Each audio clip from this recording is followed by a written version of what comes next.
নমস্কাৰ বন্ধুবৰ্গ, মই আৰু এটা ভিডিঅ'লৈ আপোনালোকক স্বাগতম জনাইছোঁ। আজি দেখিছেনে ইমান বতৰ, আৰু বতৰটোত আপোনালোকে গোটেই ৰেইনকোট পিন্ধি আছোঁ। আৰু আজি আমি বৰ্তমান এটা কিবা স্পেচিয়েল এটা আপোনালোকক লৈ আহিছোঁ। সেই স্পেচিয়েল চাবলৈ আপোনালোকে যাব লাগিব। গতিকে এইখিনি বলক আমি গৈ আছোঁ।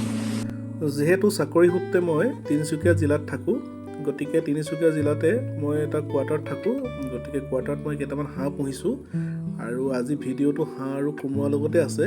কিন্তু মই পৰিতাপৰ বিষয়ে যে হাঁহকেইটা মই মাৰিব নোৱাৰোঁ, কাৰণ ইয়াত ইমান মৰমেৰে পুহিছোঁ। গতিকে মই বজাৰৰ পৰা অলপ মাংস আনি মই বনাইছোঁ ভিডিঅ'টো। তেলখিনি গৰম হৈছে, এতিয়া আমি তেলত পিঁয়াজ দিছোঁ, আৰু পিঁয়াজৰ লগত আমি কেইটামান জলকীয়া দিছোঁ, আৰু ইয়াৰ পিছত দুখনমান আমি তেজপাত দিম।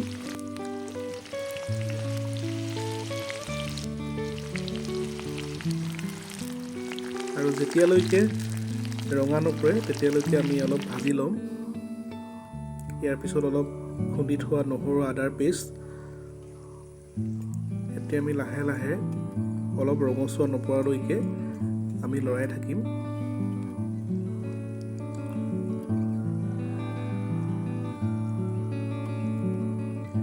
এতিয়া ৰেডি কৰি থোৱা হাঁহৰ মাংসখিনি মই তেলত দিম। তেলখিনি যথেষ্ট গৰম হৈছে আৰু পিঁয়াজখিনি ৰঙা পৰিছে। এতিয়া মই মাংস বেছি অনা নাছিলোঁ, মাংস আধা কেজিমান মাংসহে আনিছিলোঁ। গতিকে আধা কেজি মাংসৰ জোখত আমি হালধি, মছলা, পিঁয়াজ সকলোখিনি মিশ্ৰণ কৰি লৈছোঁ।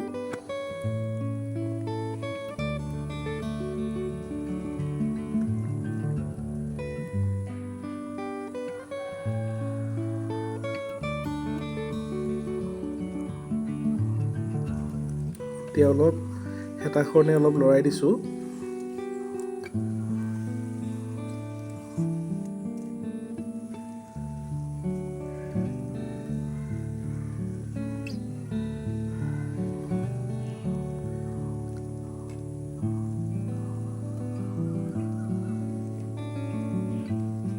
এতিয়া অলপ আমি হালধি ছটিয়াই দিম, সৰু চামুচ এখনে এচামুচ, আৰু অলপ দি দিওঁ।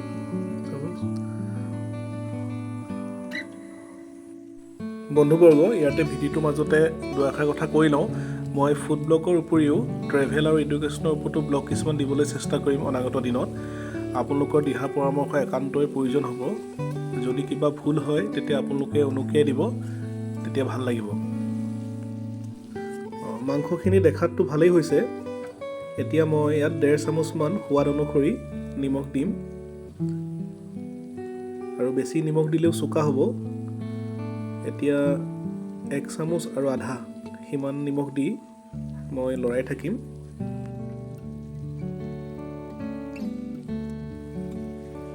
এনেদৰে 25 মিনিটমান মই মাংসখিনি ভালদৰে ভাজি ল'লোঁ, আৰু এতিয়া মই ৰেডি কৰি থোৱা কোমোৰা আৰু আলু মাংসখিনি দি দিছোঁ।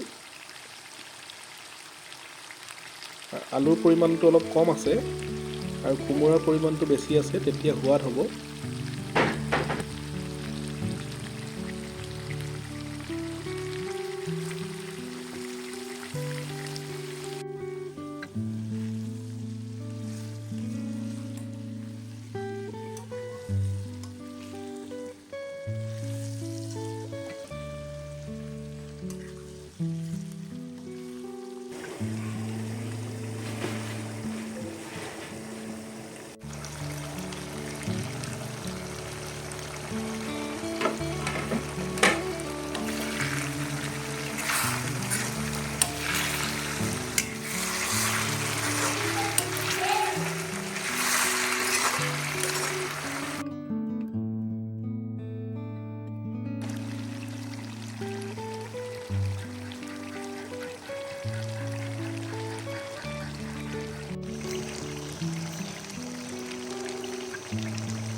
কালাৰটো বহুত ধুনীয়া হৈছে, আৰু মাংসৰ পৰা দেখিছেনে কি ধুনীয়াকৈ তেল ওলাইছে, আৰু ইয়াক খাবলৈ খুব ভাল হ'ব যেন পাইছোঁ।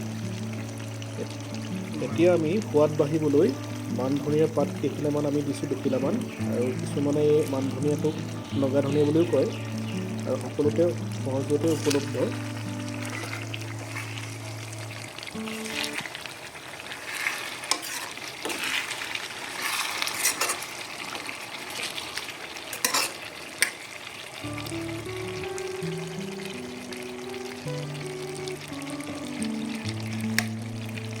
প্ৰায় মাংসখিনি সিজি গৈছে।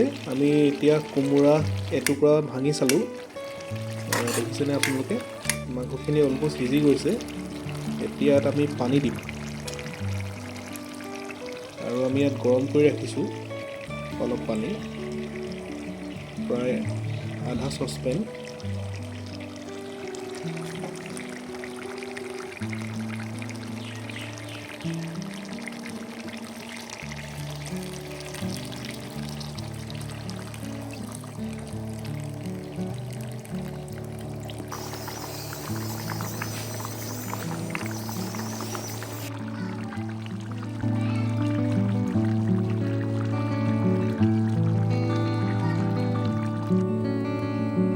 আৰু এতিয়া আমি গেছৰ যিটো আমাৰ ভলিউমটো অলপ কমাই দিছোঁ, ষ্ট্ৰিমটো।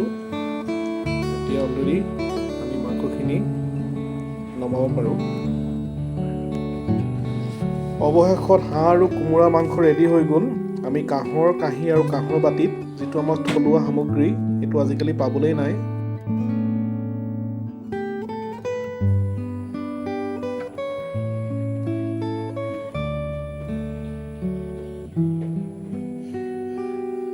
এখন চালাড, আৰু আমাৰ গোল নেমু আছে, এটা বীজ জলকীয়া, আৰু ইখন কাঁহীৰ ফালে আছে কঁঠাল গুটি পিটিকা, আৰু লগতে খাৰ, আৰু পেট পুৰিলে আপোনালোকে খাব পাৰিব এটা জেলেপি। গতিকে এইকেইটাই আজি বন্ধ দিনত আমি তৈয়াৰ কৰি লৈছিলোঁ। আৰু ভিডিঅ'টো কেনে পালে জনাব। ধন্যবাদ।